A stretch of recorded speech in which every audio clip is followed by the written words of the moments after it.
শ্রী শ্রী রাম ঠাকুর সেবা মন্দির রাজ্য পরিচালন কমিটির উদ্যোগে রাজধানীর চিলড্রেন পার্কে 31 জানুয়ারি হতে চলছে রামচন্দ্র দেবের 165তম আবির্ভাব দিবস। এ উপলক্ষে বুধবার এক সাংবাদিক সম্মেলনের আয়োজন করা হয়। সাংবাদিক সম্মেলনে কমিটির সাধারণ সম্পাদক প্রাণ গোপাল সাহা জানায়, গত বছরের নেই বছরও শ্রী শ্রী রাম ঠাকুরের 165তম আবির্ভাব দিবস পালন করতে চলছেন চিলড্রেন পার্কে। এই মুহূর্তে সব 31 জানুয়ারি দুপুর 2টা নাগাদ গঙ্গা আহ্বানের মধ্য দিয়ে শুভারম্ভ করা হবে এবং 2রা ফেব্রুয়ারি মহা উৎসব এবং মহাপ্রসাদ বিতরণ করে রাতে সত্যনারায়ণ সেবার মধ্য দিয়ে উৎসবের সমাপ্তি করা হবে।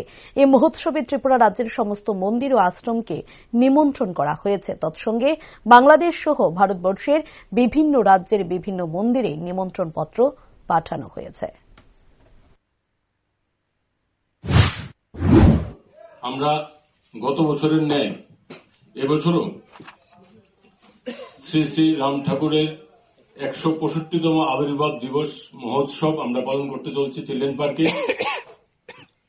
এই মহোৎসব 31 জানুয়ারি দুপুর 2টোয় গঙ্গা আহ্বানের মাধ্যমে শুভারম্ভ হবে এবং 2রা ফেব্রুয়ারি মহোৎসব এবং মহাপ্রসাদ বিতরণ এবং রাত্রে সত্যনারায়ণ সেবার পরে এই সমাপ্তি হবে।